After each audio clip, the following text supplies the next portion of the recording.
We are live. Wonderful. Thank you for that. All right. We are live indeed. So, hello, everyone. Welcome to this amazing webinar today. I'm really excited to introduce our guest, Aaron Terrazas, here in a second, but uh, we'll take a couple of minutes to let folks trickle in here. And while that's happening, wanted to welcome everyone to yet another event from the Cleary community here, where we have all of our forward-thinking people, people operations, chief people officers, people ops, HR ops, folks who are thinking about the future of the employee experience. And what a great topic to get into this as we go off into the new year, while we think about this conversation here about Glassdoor's 2024 workplace trend report, because there are some shifts that are definitely happening. And I'm really excited to have Aaron on here, who has a very unique insight, both with his economically trained background and mindset, along with some proprietary data and overall, which can provide some insights and knowledge that we can all benefit from. And before we get into that, the whole chat, just wanted to introduce you all to Cleary and introduce myself. So I'm Thomas Kunjapu, the founder and CEO of Cleary. We are the employee experience platform for the great teams of tomorrow. And I would love to welcome you all to the future of work. The Cleary community, where we work with folks who are customers and not customers of Cleary, just focus generally on creating a great employee experience. That's what the folks that we bring together through content and virtual events, as well as live events. We were just in New York a few weeks back and had a great group of folks come together. And we'll be doing several more of those as we go throughout the country. I'm based in the Bay Area. I like to say our company, much like many of you, are now based in the cloud, based all over the place post pandemic. And that much like a lot of the customers that we support. So there's some unique challenges that come with flexible and remote work, with internal communications, connections, and culture, as well as information being all over the place. And we can definitely help work with people on. So excited to welcome you all to this event. And then Steven here is in the background, our marketing director. He is helpfully placed a link to the 2024 workplace trend report right in the chat. So I'll just bring everyone's attention to the platform we're on, Livestorm. So on the bottom, you should see chat as well as questions. So feel free to introduce yourself. You know, what brings you to this particular session, or what you're interested in, or if you're looking to connect with other folks. And then if you have any specific questions for Aaron here, while we have his time, about what kind of trends are coming in, or if you want to think about how that applies to your company, any question at all, there's a questions tab separately, which we'll also be monitoring, and Steven will be helping us with that to make sure that we try to keep this as connected to what's on everyone's minds here, right? And try to take this report off of the screens and into hopefully helping folks with some ways to translate that into potential investments, or ways you're thinking about how to manage their 2024. So feel free to use the chat and questions features as we go throughout the event. With that said, I would love to welcome Aaron here again. Aaron, welcome to Clear Community and this event, where we're excited to talk about workplace trends. First of all, I'm very curious. So you've had a career as an economist, and then you've gone into industry and worked in different kinds of companies, where you are in some ways bringing data to life. So I'm curious, what are the kinds of information you've been looking at Glassdoor that help you get to creating a report like this about workplace trends? Yeah, well, thank you for having me, Thomas. It's great to join you all.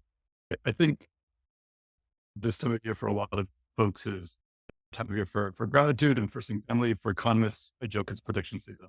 And so I'm sure you've seen any sort of number of kind of 2024 year ahead outlooks.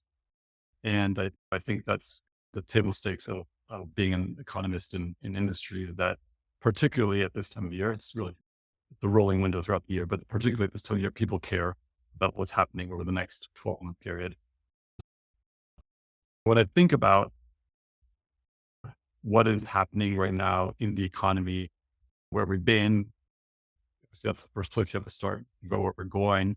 It is this moment of uncertainty. We've come through a lot. I don't think anyone would have expected interest rates to have increased as much as they did, and the economy still to be looking this strong. When you look at consumer spending, when you look at employment data, by all accounts, it looks like the economy has been really surprisingly resilient over 2023. On the one hand, the data are saying that. On the other hand, there are any of the softer sentiment indicators, things like consumer sentiment. At Glassdoor, we have our employee economic confidence, which is basically based on what people say that whether or not they're optimistic or pessimistic for their company's 6-month business outlook. All of these sentiment metrics across the board are really soft. So something's happening. There is this gap right now in the economy between what people are feeling and what they're saying they're feeling versus what they're doing when they're spending money and making decisions. And we have to wonder. I think those moments of discrepancy aren't necessarily rare, but they often do happen at inflection points. And so I think my rule of thumb historically is that I think the data tend to be lagging, the anecdotes tend to be exaggerated. And part of this exercise was extrapolating between what are the data saying, what are people saying, where is truth most likely to be. And so that's really what we try to do with this report. That's amazing. So you said that the data might be lagging, and what people may be feeling might be more of an indicator. Is that kind of what Exaggerated. My rule of or thumb exaggerate? at economic turning points is that sentiment metrics tend to overstate the depths or of the decline or the extent of the boom, and data the actual metrics tend to be a little bit more backward.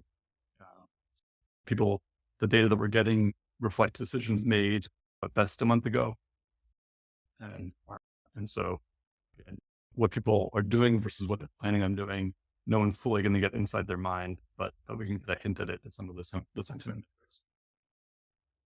That makes a lot of sense. And the it's interesting. You have a very unique perch to actually capture some of those sentiment metrics and could bring some of that like insight to life. So really excited to do this. So we've linked in like the report, but I would love for starters, Aaron, if we just walk through some of the key trends that like you outlined one by one, and we can, have a little bit of a discussion that goes a little deeper. I'm like bursting with questions, but I want to get into it and just start with, yeah, just let's just go through the trends a little bit and get everyone up to speed beyond what we see in the in the writing there with some additional context. Trend number one: more Zoomers, fewer Boomers. Gen Z will overtake Boomers in the full time workforce. We're talking about demographics to start. Interesting place to start. So, what are you seeing now that for 2024 Yeah. generationally? I always love to start with demographics because in some respects they are very predictable. They tend to be very slow moving, but these inflection points are infrequent. And so 2024, maybe even late 2023 are poised to be one of these inflection points in the workforce when for the first time, Generation Z, sometimes called Zoomers, overtake baby boomers in the full-time workforce. They've already overtaken baby boomers in the part-time workforce. But I think this is going to be a cultural moment. And pull the chart right there. As you can see, these different inflection points. Honestly, boomers are aging. Those are adults born between 1946 and 64. Median boomer is now 70 years old. The tail end of them are just around 60. They are clearly in their waning days of the labor market. Boomers really were a transformative generation for the American workforce. dominated the workforce basically from the late 70s, early 80s up until 15 years ago, 10, 15 years ago. And I think in 2024, we're on track to have the fewest number of boomers in workforce going all the way back to 1970, kind of 50 plus years since and this few boomers in the workforce. And then obviously Gen Z, the Zoomers are very different from them. Now, Gen Z is still going to lag behind Gen X. And of course, millennials are the largest single generation in the workforce. And they're going to be that way for a long time just because the different sizes of generations and the long-term growth trend of the population in the United States. We expect millennials to dominate the workforce in terms of share of the full-time workforce, probably through around 2040. It reflects Zoomers are going to be in second or third place for most of their adult lives, waiting on the sidelines. Like Gen X would only spend less than a decade in terms of dominating the workforce. They're a relatively small generation, often gets overlooked. But I think this is going to have really sweeping implications on the types of things that employers focus on. We know that Zoomers are radically different from baby boomers in what they want, what they prioritize, how they want to work, the importance of work to their lives. And we've seen this coming for a while, but it's going to take on a new life, I think, in 2024. Yeah, absolutely. And actually, the one thing that's interesting is that you have a mix of generations, right? Four distinct generations, each with some significant population in the workforce, like increasing like for the first time. And before the boomers completely leave, that means it's like a much more mixed than ever workforce, which I think for HR people, comms folks, that leads to more challenges around many different areas because you need to think about personalization, right? With many more different both generations and personalities and types of workers that are all working side by side if you want to create a great and harmonious workplace. So that's definitely a shift here. Now, the next one is interesting, of course. Let's talk about money. So sticky wages, slippery benefits, wages are likely to continue increasing, but non-cash could erode. And I think maybe the context for this is 2021, really, right? Where we've had a year of a lot of, or a couple of years in the zero interest rate environment kind of world, and certainly in tech and a lot of knowledge working companies, just everything is up into the right across wages and benefits. So what are you seeing as we head into 2024? So the second trend really was our take on this classic economic concept of sticky wages, this canonical idea in economics that wages almost never really go negative on a Mhm. year-on-year basis. Obviously, people seeing their paychecks go negative is just such a shock to them. It really causes a lot of aversion. Historically, it's very rare. You do see that kind of when people change jobs, as we know, compensation is a lot more than just salary and wage and salary. That's where a lot of that adjustment happens, is on the non-wage side of compensation. We talked about slippery benefits and how we expect the benefits component of total comp to erode a little bit over 2024. But I think that's an obvious kind of perhaps less reaction provoking way for kind of companies to control their budgets without alienating their workforce so directly. And we've seen it. We're starting to see when you look at some of the benefits data out there, not from us, but from others, that employee contributions to health insurance are going up. You see some of the ancillary benefits, yeah, perhaps becoming a little bit less generous, things like dental and vision. A lot of the benefits that people perhaps care less about than they used to. Commuter assistance in a remote world, gym memberships. We have some data in the report about the prevalence of benefits across the total workforce and several industries, and you see them eroding. That said, we do also see some benefits increasing. Not all a contractionary story. When you look at a lot of the childcare benefits, things like parental leave, things like adoption assistance, those or fertility assistance, kind of those are really growing in popularity.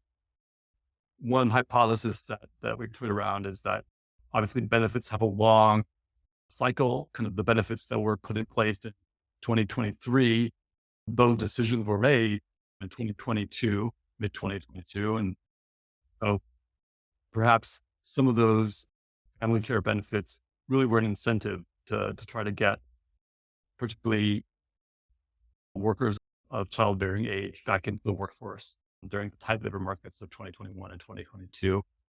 So we'll see if that continues into the next year. But it's, I think that shifting pattern benefits does tell a lot about what companies are prioritizing in terms of the workforce. I think one benefit that has continued to increase across the board over the past couple of years is mental health care. Obviously, the past few years have been very tumultuous for a lot of people and on many dimensions.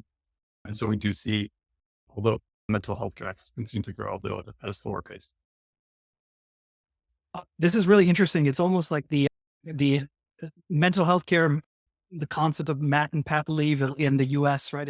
These are less mature, let's call it, like benefits, or they're not as widely adopted as some of these other ones. So I wonder if the more mature ones are going cyclical, and the CFOs who have definitely put a big stamp on the organization.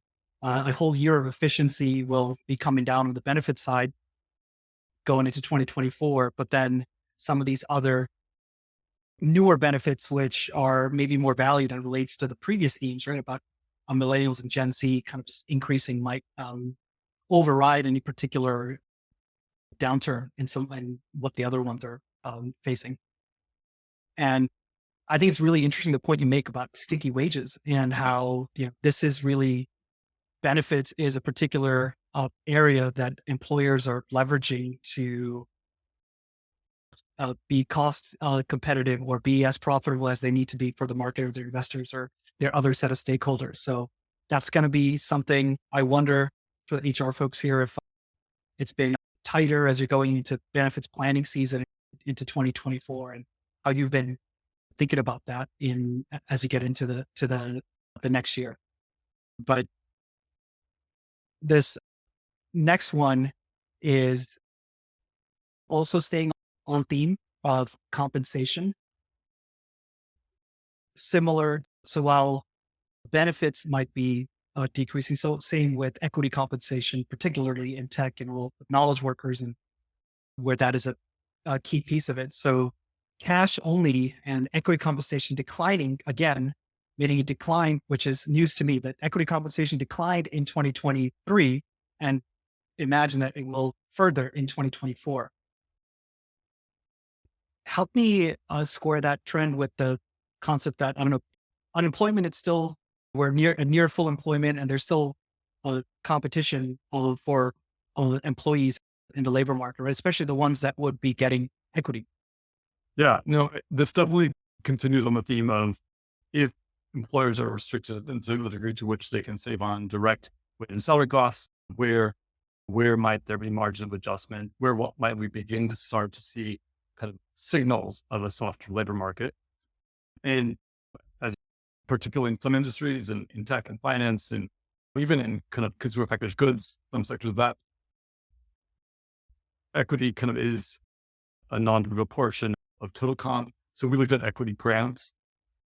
Obviously, equity grants fluctuate depending on financial market values, and 2020 kind of 3 has been an up and down year for financial markets. But when you look at just the grants themselves, particularly for entry level workers, those workers with at most 5 years experience, adjust for inflation, those grants have been flat, maybe a little bit down over the past kind of decade. which I think speaks to the challenges or lack thereof that companies are having in finding entry level workers. It's very different for more experienced workers.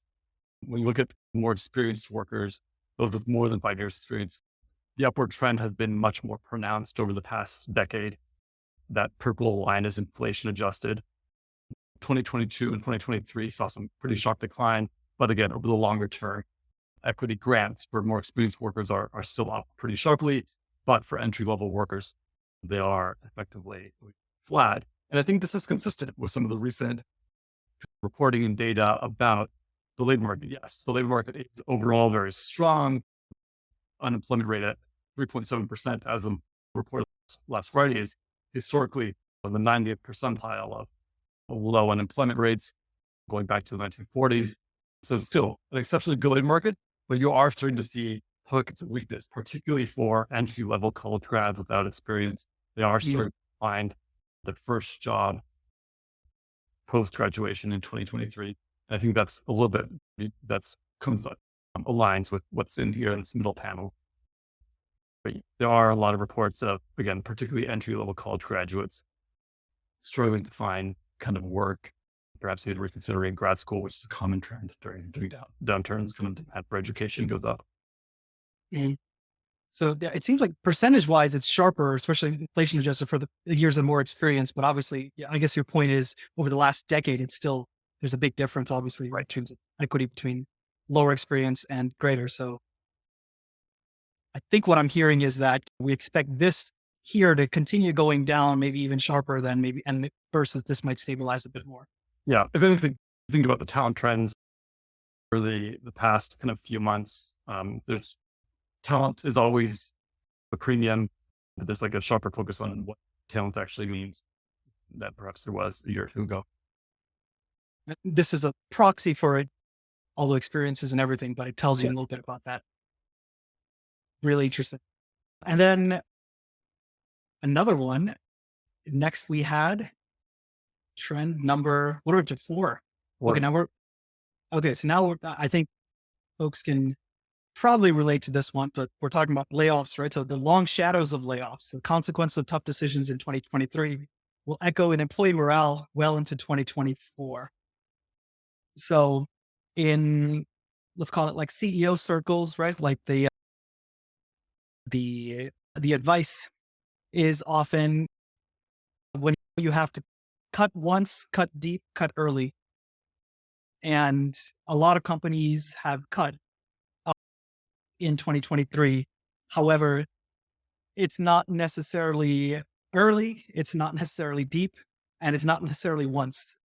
And I think part of that also reverberates how those decisions are made and how it's communicated. But this has been a big news story all year long. So how do you see this going into reverberating into 2024? Yeah. We're seeing, obviously, there were some very high profile layoff announcements, particularly late last year, early this year in calendar Q1. Yeah, and that said, when you look at the official layoffs data that BLS publishes, layoffs surged a little bit in spring, but they are basically back down, still below where they were pre-pandemic trends. And so overall, layoffs are surprisingly muted across the economy. And despite the sentiment that a couple big headline companies have made layoffs. And so I think in some ways, layoffs right now are a little more visible because they are a company that get headlines, whereas 6-7 years ago, there were a lot more layoffs at companies that didn't get headlines. They were smaller, medium-sized companies that tended to do them. So I think it's important to put that context in mind. That said, as you alluded to, it's never an easy decision. And I think companies, obviously, I don't think any company ever rushes into this kind of decision. It's something that is done as the last resort. And that's it. Not surprising anyone. It clearly has consequences when it comes to employee experience and employee morale. That's what the data that we pulled together show is when you look at any range of employee satisfaction metrics during the 6 months post layoffs, or excuse me, 3 months post layoffs, or no, 6 months post layoffs, it takes a case. And Yeah. those are the long shadows of layoffs. When it comes to overall current employee satisfaction, again, we consider only for employees who survive the layoffs, not the former employees. It takes a hit in confidence that employees have in the leadership. It takes a toll on work-life balance. Often I think in the past few years, it takes a toll on diversity and culture and values. Right. You note that it's never, we know it's never an easy decision, but it definitely has consequences. These consequences are visible in the data. So again, this is what happens. The blue lines are what happens to rating that companies that had a layoff event in month 0 during the subsequent months there after the dotted line. And you can see some kind of immediate hits that stabilized, some areas that continue to deteriorate, like work-life balance erodes over many months afterwards, some perfect cultural values. The improvement to business outlook, it improves after 2 to 4 months, but doesn't really recover back the pre-layoff trends. Again, on the 6-month horizon.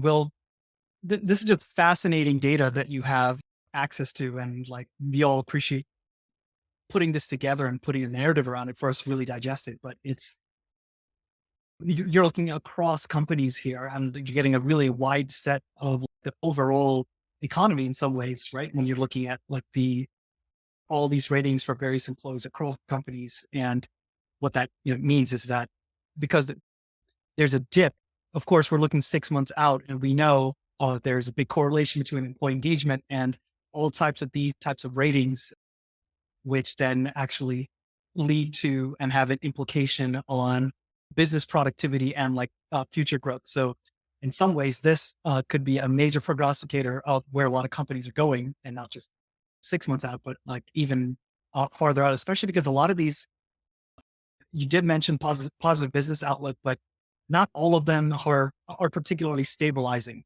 And this seems to go in with a lot of other data points across the board that we just seem to be seeing about how employees are just less engaged, and work is feeling more transactional for a lot of folks in relation to how they've seen layoffs happening. And so that actually, yeah, that writ large will have an impact on how people all work together in 2024. And I, for one, I'm very curious what this would look like 12 months out or 18 months out, and if there's enough data to make any kind of correlations even. But when you have such a shock, it would be to the system with uh, across the board layoffs, you think there will be some reverberation. I feel like this is important for everyone to know. I think everyone knows it innately in some ways, but it's really amazing to see the data like play this out. I know this is purely descriptive of the facts, and maybe it's not what people want to hear, or like it's not any prescription about how to solve for this in it's, I'm sure that the devil's in the detail. It might be different types of ways you solve for it in different companies, but it's really important for us to understand that's what's happening across the board, right? And one thing related to that is trend 5, possibly, because let's talk about managers, right? And especially middle managers who are stuck in the middle. They feel a squeeze from above and below. Many stories that can bring this up, but could you share a little bit more about like the data that got you to this kind of conclusion? Yeah, over the past year, we've done a number of research pieces around kind of management. And in general, you look at the 20-year trend in the US economy, there's basically been a trend toward managementization of the economy. There's more managers per frontline worker across the economy. I think there are a number of reasons for that. Some hypotheses out there are that so much growth has been concentrated in large, complex organizations that require more management layers. I think another hypothesis out there was during the tight labor market over the past few years, people were promoted quicker than they might have been otherwise into managing teams, particularly as they lost other teammates and had to hire. There's all sorts of reasons why, both cyclically and structurally, there's been a long-term trend toward managementization in the economy. But particularly in some of the layoff announcements this past spring and last fall, I think there was a focus. There was a recognition that, hey, management has gotten extensive. And you hear companies talk about trying to flatten their organizations, bring more people closer to the direct product.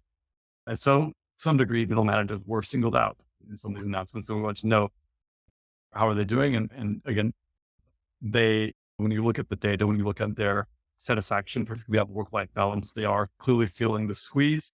As you noted, it looks like middle managers are feeling both pressure from above to make more of their teams and be more productive with their teams, do more with their team, but they're also feeling pressure from below, that pushback that you talked about from their frontline teams. I think it's easy to talk about managerial kind of bloat or flattening organizations. When it comes to brass tacks, though, often these middle managers are the operators that translate vision and strategy into kind of actions and investments and key results. And so they can, not always, they often do play a very important role in making organizations work. And right now it looks like they're under stress. So it's just something to be cognizant of, that again, not all middle managers are these kind of glue players in organizations, but some are. And, and right now it is a moment when they're playing the pressure. So that makes sense. So I think so. Some of this is a comms challenge, it sounds like, where if leadership is constantly talking about years of efficiency, no middle managers, we're going to have everyone be doing things. But then, of course, anyone in those roles is going to be very hyper aware of what they're doing and not going to be feeling great or as plugged into the company. And so that's a question I think every organization can be asking is, if we all know how great managers can be this one of the best and most effective levers to unlock potential in your organization, how can you support them in the right way and know what performance is and what an effective manager is, such that we can bring these scores up a little bit? Because I have to say, Aaron, like the last couple of trends are a little bit depressing for me, because they pretend what's going to happen in terms of productivity, arguably for companies writ large in the economy in the future, but especially this one where there's such a disconnect between managers. And when you have low manager satisfaction, that's going to lead to obviously lower manager productivity. And that again is a big lever to drive broader company productivity. It's a key question, I think, for everyone to be asking in 2024, right? How can we support our managers better? We actually had a whole session on leveraging managers, especially for HR teams, which are also leaner and impacted with layoffs. Managers tend to be their conduit to actually enable the key programs and resources that actually enable the organizations. It's really important. I wonder if the companies that are really not taking care of their managers might be the ones that end up in 2024 having more challenges in rebounding from the effects of layoffs and the macroeconomic situation they went through in 2023. Really great insight there across industries. Thank you. And then, okay, I think we're getting into actually some of the meat of the stuff I'm actually very excited to talk about, and something that we see all the time. We could talk a little bit about trend 6 and 7 together. I think they're about the renegotiation of how we work, flexibility or remote work, and the concept of carrots and sticks and carrot sticks. So first of all, could you just tell us what,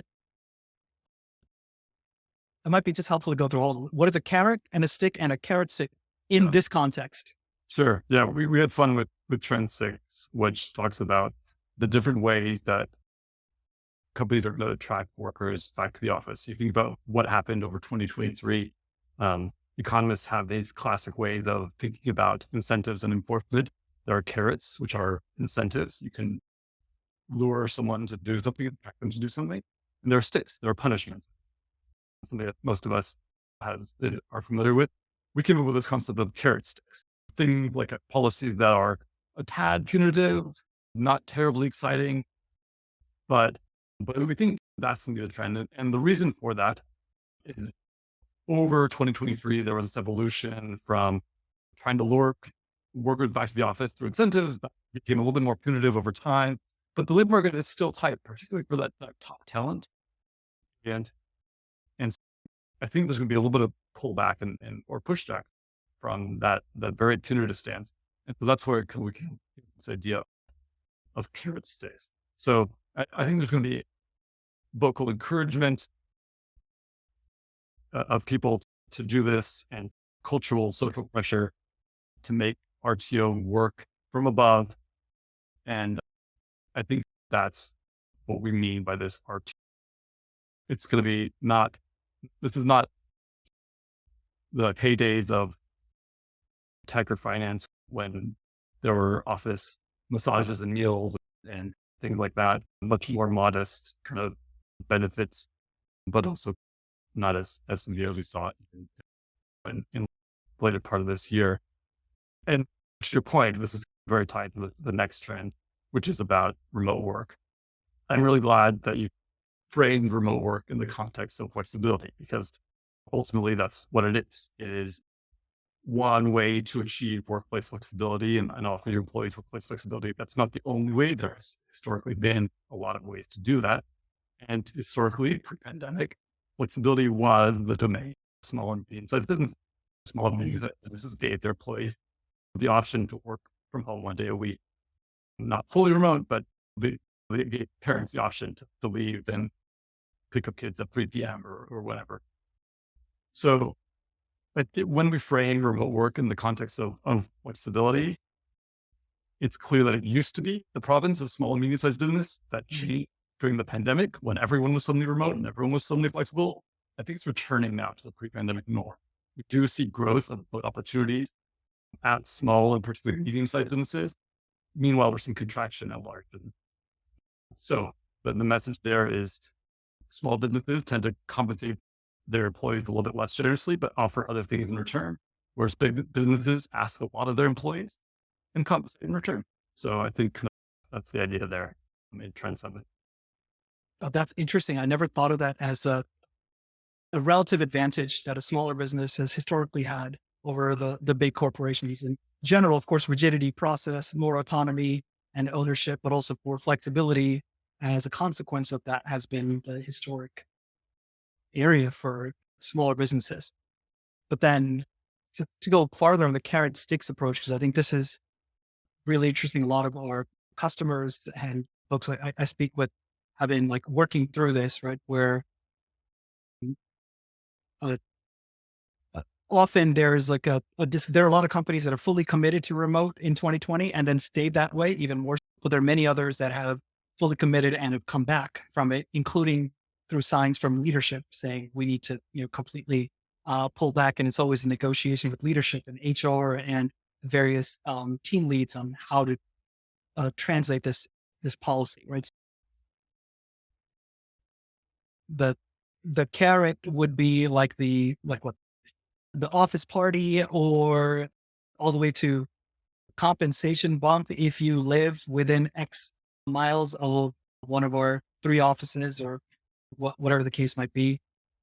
And sticks are we this job is specifically Monday, Wednesday, Friday. We have to come into the office, and that's how the job works. Otherwise, all the way to you don't have a job here anymore. But the carrot sticks examples are, so I think all the codified cultural aspect of how a company works together, which implicitly places an advantage on folks who are actually in person or returning to the office. It's really interesting how you say that, because I think it's in complete opposition to what people used to say in 2021. If you are trying to be a remote friendly or a hybrid, because the other way to think about it, if you want to be a hybrid employer, you want to make sure the same opportunities are available for a remote employee as there are for someone who is in person.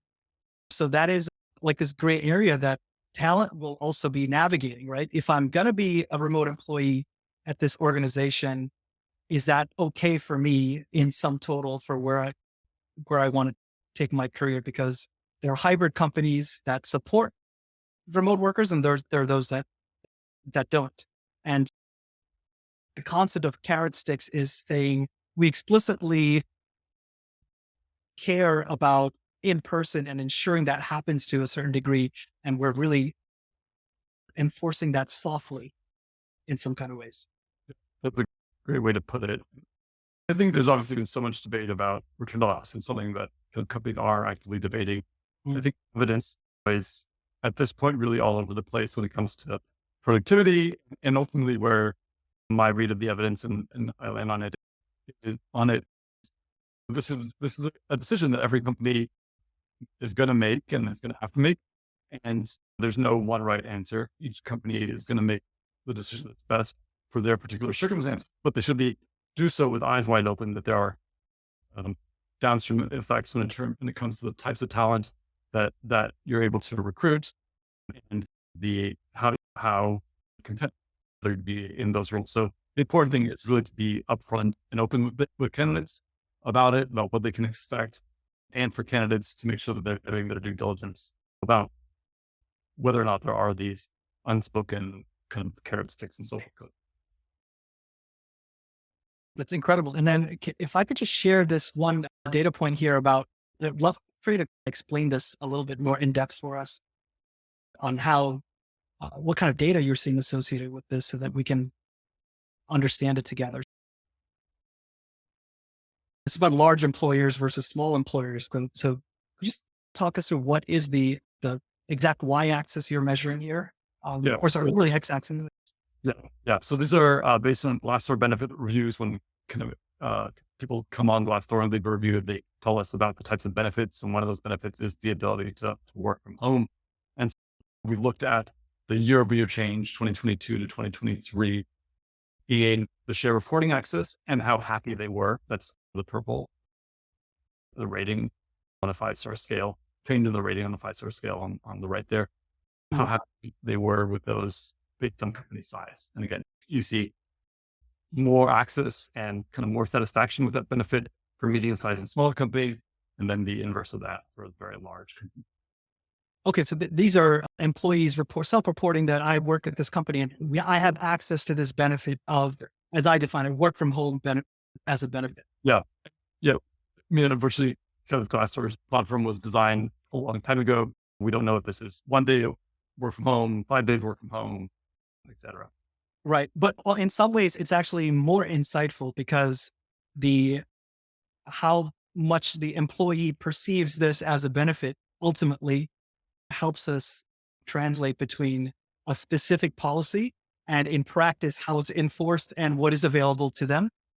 Because I think that is this other layer that is very hard to quantify with data because all of this is new, which is the explicit benefit or policy that is on paper versus the reality that is available.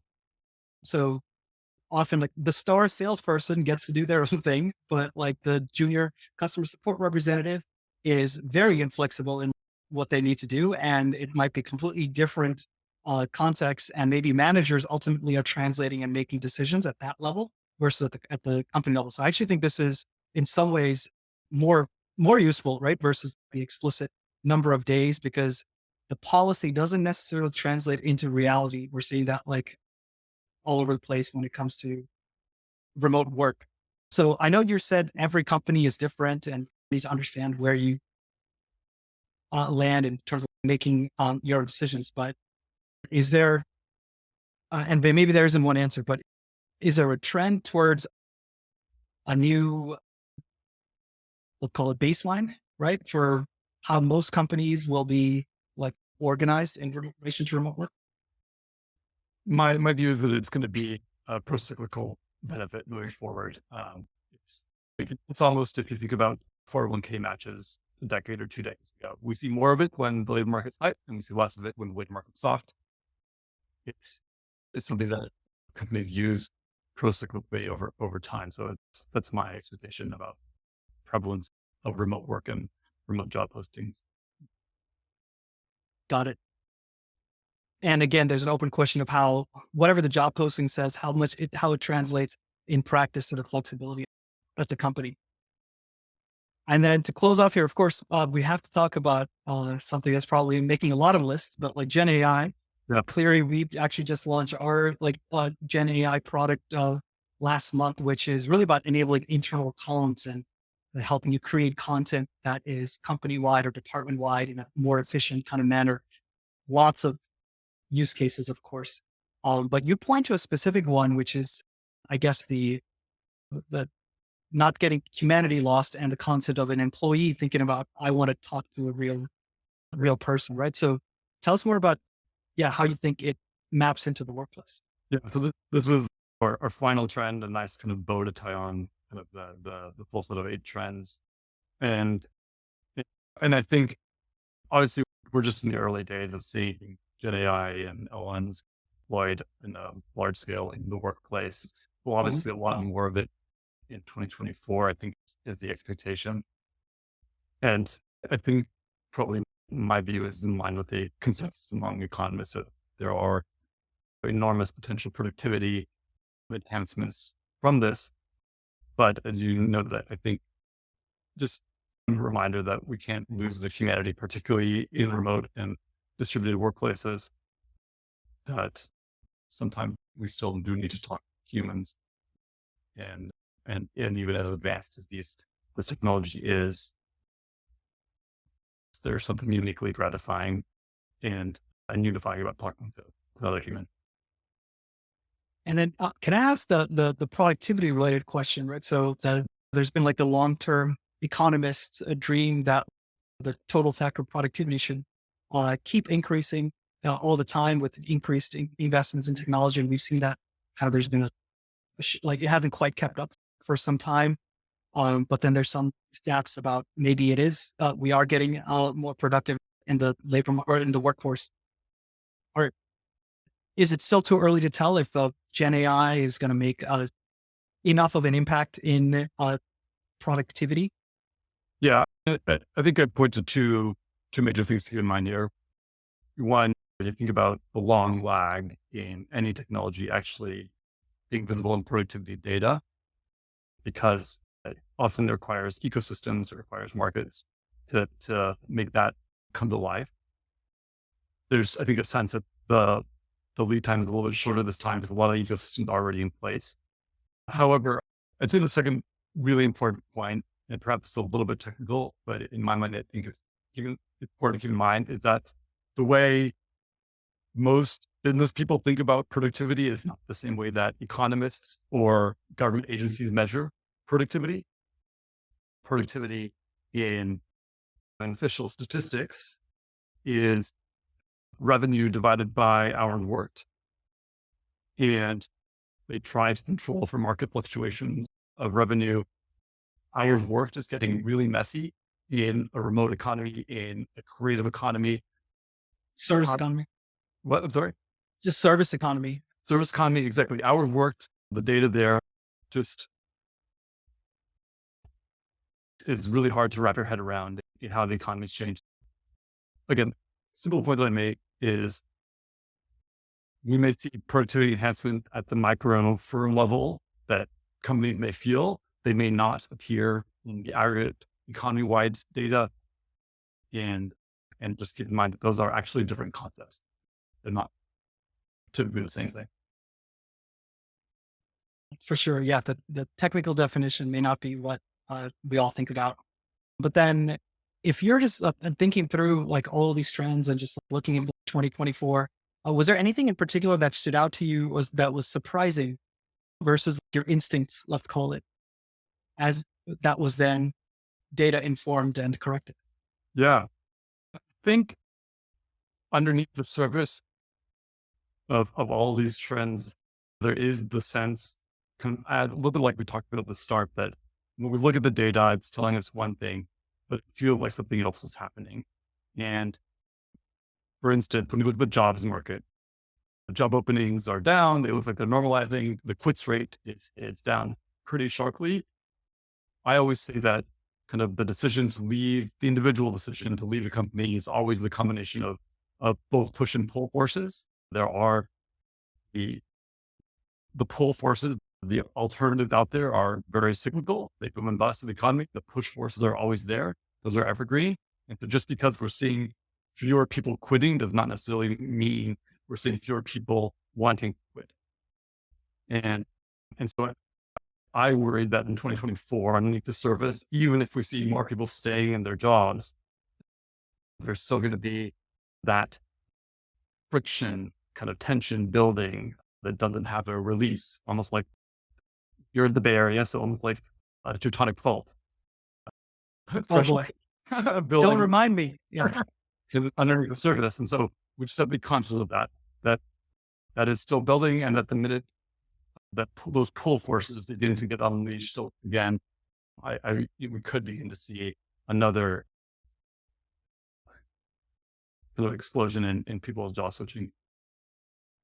Um, I see. Yeah, because we had a big explosion of that in 2021 and like the great resignation or reshuffling, where there's a lot of talent that was reshuffling, getting higher rate jobs and negotiate the new employer. And you're still in the honeymoon period, and a lot of the surveys you might have that these Glassdoor data would be more pronounced towards early employees early in their life cycle, where there's a lot to be happy about. Now you're getting to people a little bit more potentially stuck. I think what you're describing as potential rigidity, right? Where similar to the housing market, right? People feel like they're stuck, even if they want to sell their house because they can't afford the 8% interest rate that would come with a new house that they would have to buy. And maybe there's an inverse relationship right, with that and satisfaction. So a lot of the things that, especially I think, are a little bit I don't know, negative in my mind, right? Looking forward to 2024 are some of these lingering effects of both layoffs and just general satisfaction rates with employees and their employers as we come into like this next season, which will only be exacerbated by a feeling of feeling like you have to stay when you really don't want to. So I see you're saying that's something to be very aware of in 2024, and for the operators out there to be aware of that in your own like workplaces and think about what you can do to mitigate that. Exactly. So then, do you believe that we are headed towards, on the employment side, still a relatively full employment market in 2024, along with tight labor market conditions where, especially for top talent, there's significant competition? Yeah, I think the expectation is that it's hard to imagine a world where the job market suddenly deteriorates very dramatically from where it was, given all the shocks we've had over the past year, banking crisis, commodity price shocks, kind of interest rates rising. The labor market has withstood that over the past year. I think it's entirely plausible that unemployment rate is going to go up. I think it could go up to 4.5%. I think we'll see people, particularly again, entry level workers, having a harder time finding new jobs. That kind of inflow is going to be a lot slower than it was over the past few months.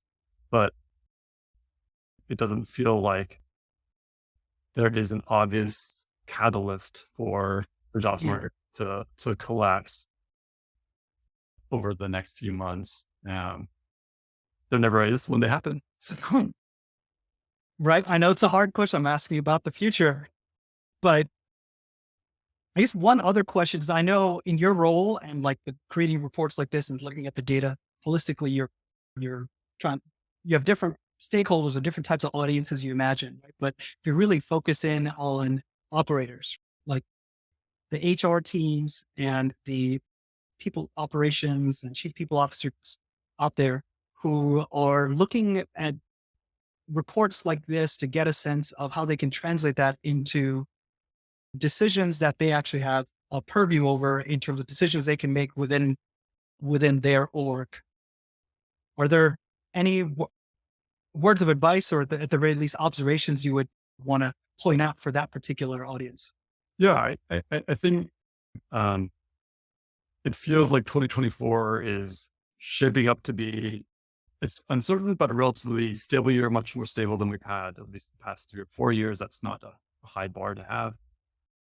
But